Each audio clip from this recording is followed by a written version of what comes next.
Olá, pessoal! Muito bem!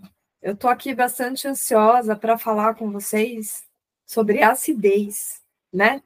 E por que eu digo isso? Porque a maioria das doenças crônicas, elas começam num ambiente ácido, né? Então, vamos entender o que é essa acidez, né? O que é essa acidez bioquímica, né?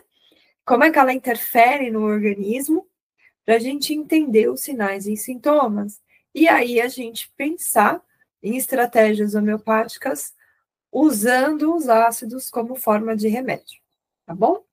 Então, olha, vamos lá, vamos colocar aqui o nosso material, para a gente deixar a aula um pouco mais estruturada.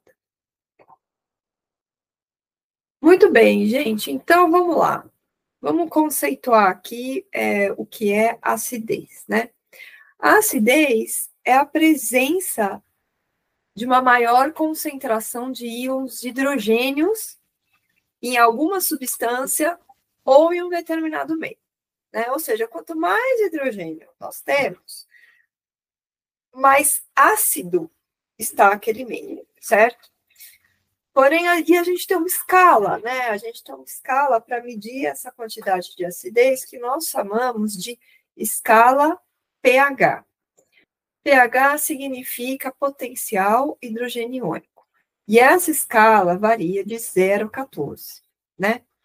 Então, como essa escala mais ou menos funciona? Então, quando a gente tem um pH menor que 7, né? Ou seja, de 7 para baixo, nós identificamos aquele ambiente como ácido. Ou seja, é uma escala invertida, né? Quanto mais hidrogênio tem em um determinado meio, menor é o pH. Então, se aquele ambiente está saturado de hidrogênio, tem muito hidrogênio, esse hidrogênio vai estar por volta ali de 1 ou 2, ou seja, aquele pH vai estar por volta de 1 e 2, né? Então, quanto mais ácido, menor o pH. Quando esse pH está por volta de 7, nós consideramos como pH neutro, né? Ou seja, a quantidade de hidrogênio com a quantidade de oxidrila ou de substâncias básicas, ela está equilibrada. Então, nós dizemos que o pH 7 é um pH neutro, né?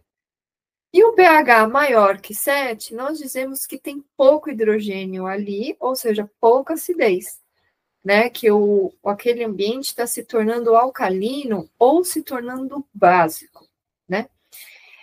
E é importante também a gente pontuar que em diferentes locais do nosso sistema, o pH muda, né? O que acontece? As nossas enzimas, elas respondem ao pH, ou seja, elas respondem à quantidade de hidrogênio. Então, por exemplo, se a gente falar do estômago, o pH do estômago é um pH bastante ácido, é de 1,5 a 3,5. Aliás, o pessoal considera, na verdade, até 2. 2,5 já está uma acidez baixa para o estômago. E eu coloquei aqui como essencial para a digestão. Por quê? Porque quando você tem um pH ácido, aquelas enzimas que estão no estômago, elas entendem que precisam trabalhar. Se você não deixa um ambiente ácido o suficiente, aquelas enzimas elas não trabalham bem, entendeu? Então, por isso que a gente diz que cada local depende de um pH específico, né? O do estômago, propriamente dita, já é conhecido, que é um pH ácido, né? O pH do sangue é considerado um pH levemente alcalino, de 7,35 a 7,45, e é isso mesmo, né? Que é fundamental para o funcionamento celular e o funcionamento do organismo. Um pH de 7 no sangue é um sinal de extremamente gravidade. Isso é uma coisa muito grave, um pH de 7 no sangue, tá? Então, veja que uma mínima alteração de pH altera fortemente a condição do organismo, tá? Quando eu trabalhava em UTI, né, a gente manter esse pH era uma coisa extremamente vital, né? Tanto que a acidez do sangue ela é fortemente medida em ambientes de UTI, porque esse pH ele não pode alterar de forma nenhuma. Tá? Na boca, né? O pH da boca é um pH neutro, na verdade, né? Tá em volta de 7, o pH da boca. E a gente precisa desse pH para que a gente possa fazer a digestão do amido de uma forma eficiente. Se o seu pH está alterado, por exemplo, está ácido, além de você fazer cárie, você não vai conseguir fazer uma digestão adequada dos seus carboidratos, tá bom? E se você tem um pH na boca alcalino, você começa a fazer tártaro, né? Você começa a fazer placa. E também não vai fazer uma digestão adequada dos carboidratos, né? A urina e a saliva variam conforme a dieta, lembrando que ela precisa estar que ela precisa estar neutra. A da urina, o pH meio que varia de 6 a 7, né? A urina, às vezes, ela é levemente ácida. Tem locais que consideram 5, 5,5 ainda uma urina ácida, mas uma urina normal, tá? Muito bem, e a acidez corporal, né? Pensando no. Independente de pensar nos compartimentos, né? Pensando no organismo de uma forma geral, pensando no sangue, né? Quais são as causas e os efeitos da alteração da acidez, né? Bom, então vamos lá. Primeiro as causas, né? O que causa você deixar o seu sangue ou o seu tecido mais ácido? Então, a primeira coisa é a sua dieta. O que é que você está comendo? Que o sanguinho está ficando ácido? E quais são os top 10 aí, os top 3, top 4? Quais são essas substâncias que têm uma tendência a deixar o nosso organismo ácido? A carne vermelha, tá bom? O açúcar, os laticínios e os refrigerantes, que têm uma quantidade de açúcar alta e também é uma substância ácida, entendeu? Então, muito cuidado com esses alimentos, tá?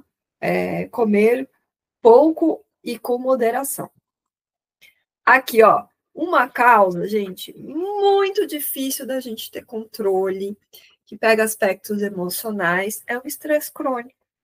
Então, por isso que muitas vezes uma pessoa fazendo uma boa dieta, fazendo exercício, né, às vezes vivendo num bom ambiente, evitando tudo que é tóxico, muitas vezes, mesmo assim, ela pode ter uma acidez por causa do estresse. O estresse faz com que a nossa bioquímica funcione de uma forma alterada. E o metabolismo, né, o ciclo de Krebs, tal, ele acaba não funcionando com tanta eficiência. E a gente acaba tendo que produzir energia na forma de fermentação. E quando a gente produz energia na forma de fermentação, nós temos acidez. Então, por isso que o estresse crônico, ele sim é uma causa de acidez. E aqui é algo muito difícil de controlar, né? Aqui não é remédio, aqui são pensamentos, são atitudes, respiração, né? A respiração é muito importante também para o controle da acidez, né? Quando você está estressado, a sua respiração fica mais curta. Você não respira não coloca aquele ar dentro do seu organismo, né? E com essa diminuição dessa oxigenação, você também tem a acidez, né?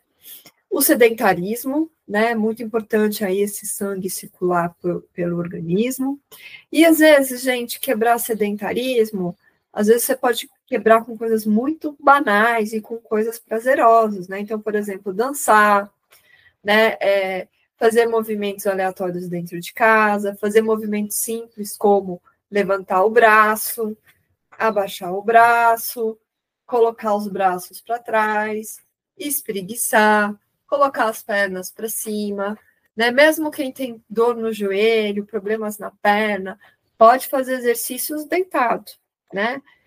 Na yoga a gente tem muitos exemplos de exercícios, né? Que são feitos na postura deitada e que não afetam principalmente o joelho, né? Que é uma das maiores causas aí de tirar da atividade física, né? Então, temos saída, tá, gente? Poluição e toxinas ambientais também pode deixar ácido, né? Doenças metabólicas ou respiratórias, né? Lembrando que a maior causa estão nesses 3 itens. Eu que moro em São Paulo, 4 itens, né? Por si só, às vezes as doenças metabólicas ou respiratórias são é o que menos vai trazer acidez, mas podem trazer também, né? E na presença de uma acidez prolongada, né? O que pode acontecer com o seu organismo? Então, você começa a ter azia, refluxo, má digestão, o seu corpo começa a inflamar, você começa a ter dores articulares e dores musculares, começa a ter problema de pele, como acne, eczema, ressecamento, a sua imunidade baixa, né? Você fica gripado por qualquer coisa, tosse por qualquer coisa, né? E algo que tem sido muito recorrente, né, nos nossos consultórios é a queixa de fadiga crônica e sensação de esgotamento, né? Isso é uma coisa que tem acontecido muito, e nós vamos falar para frente que a principal característica dos remédios homeopáticos é justamente a fadiga e o esgotamento, né? Eles são o remédio exatamente para tratar esse tipo de queixa. Então, quais são os impactos bioquímicos na acidez? Então, a gente tem a diminuição da função enzimática. Gente, lembrando que a enzima é como se fosse o RH de uma empresa. Se as pessoas não trabalham, as coisas não acontecem, entendeu? Então, para vocês entenderem o impacto da função enzimática no organismo, e por isso elas precisam trabalhar muito bem, né? Então, lembrando que a enzima depende de um pH ideal para ela trabalhar, né? Cada um tem o seu pH, geralmente neutro, mas cada compartimento tem o seu pH, né? E se é uma substância, é uma enzima que trabalha no ambiente básico ou que trabalha no ambiente neutro, se o pH está ácido, elas começam a perder eficiência e a nossa função orgânica começa a entrar em declínio, e isso é algo muito grave. Nós temos o comprometimento do sistema imunológico, né? Porque elas funcionam num pH levemente alcalino. Nós não falamos que o sangue é de 7,35 a 7,45 de pH. Qualquer mudança nesse aspecto, às vezes um pH de 7,30 já é o suficiente para comprometer o seu sistema imunológico, né? Alterações neurológicas e respiratórias, então o excesso dos íons hidrogênios, né, do H+, afeta a excitabilidade dos neurônios, podendo causar confusão mental e estimular uma respiração acelerada, ou posso até dizer uma respiração caótica, em que muitas vezes você respira muito e daqui a pouco você para de respirar, né? Que nós chamamos de respiração de Cheyne-Stokes. Bom, e num ambiente de acidez, você tem um maior risco de inflamação, e a acidez favorece o estresse oxidativo e aumento das enzimas inflamatórias, aliás, das citocinas inflamatórias, contribuindo para doenças como artrite, diabetes, hipertensão e câncer. Então, olha, gente, como é importante a gente manter um bom pH. Olha quanta coisa grave e crônica que a gente consegue evitar só de manter um bom pH sanguíneo, né? E os sintomas da acidez, confusão mental, dor de cabeça, sonolência, respiração rápida, como uma forma de adequar aquele pH, né, respiração rápida e profunda, pode sim haver arritmias cardíacas, náuseas e vômitos, dores articulares e musculares, algo que a gente já tinha falado, mas eu achei por bem repetir. E como é que o organismo compensa a acidez, né? Então, quando o pH do sangue cai para menos que 7,35, nós entramos num quadro que nós chamamos acidose, né? Acidose no sangue, não acidose no tecido, tá?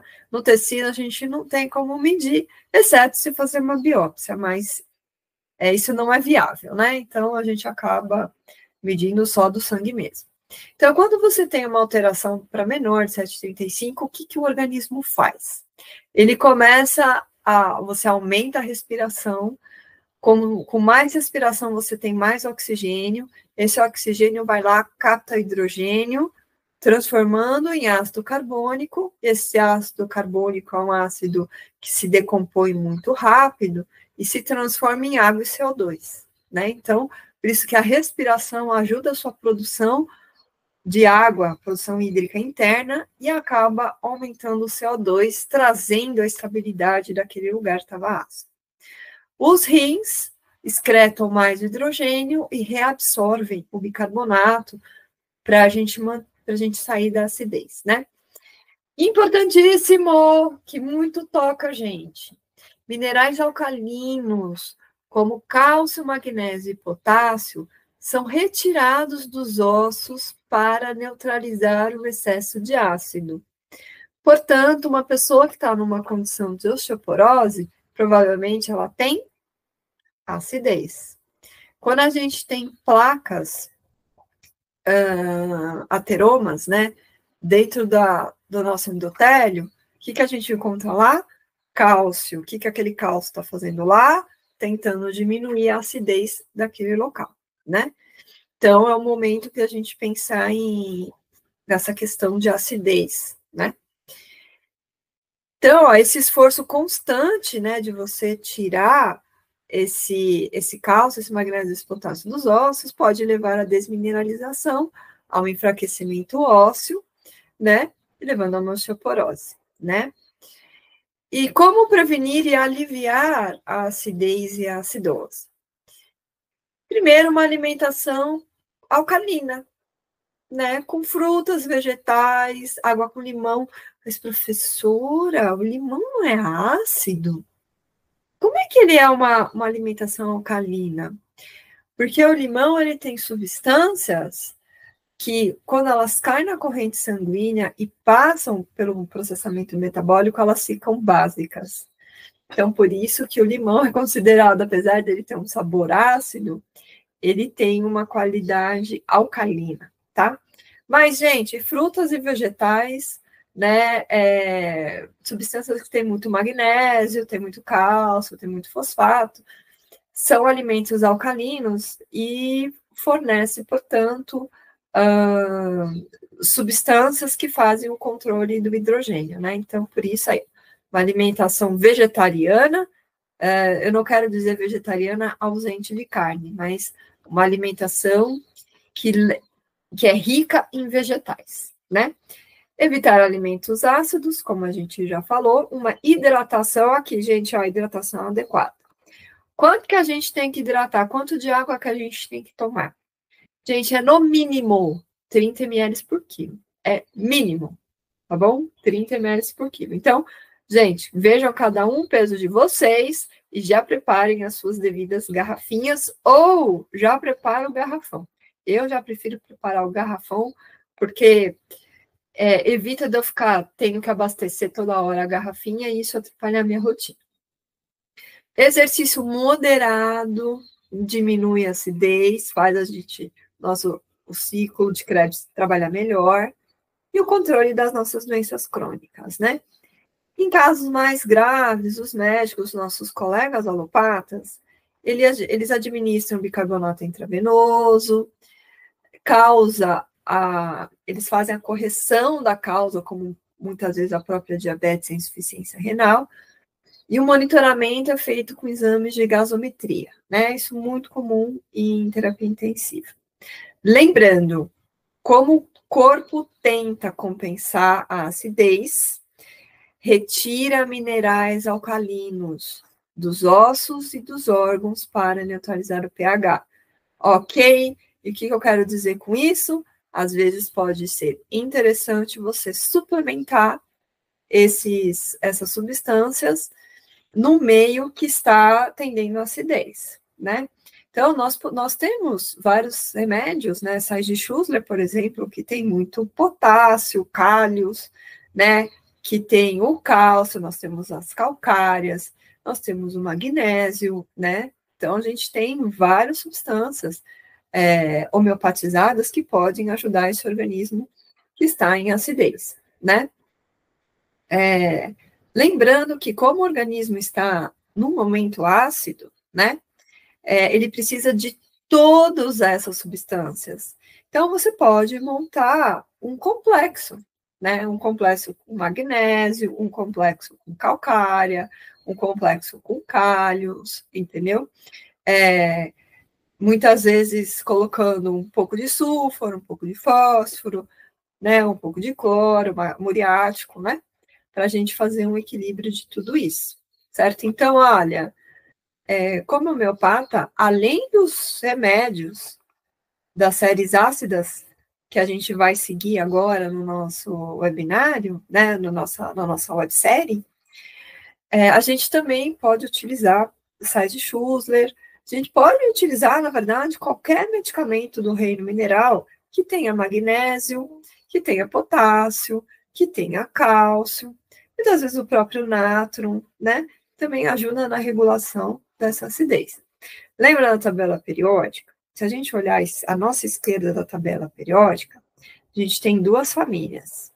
As primeiras famílias, a família 1 e a família 1A, e a família que a gente fala dos metais alcalinos, metais alcalino-terrosos.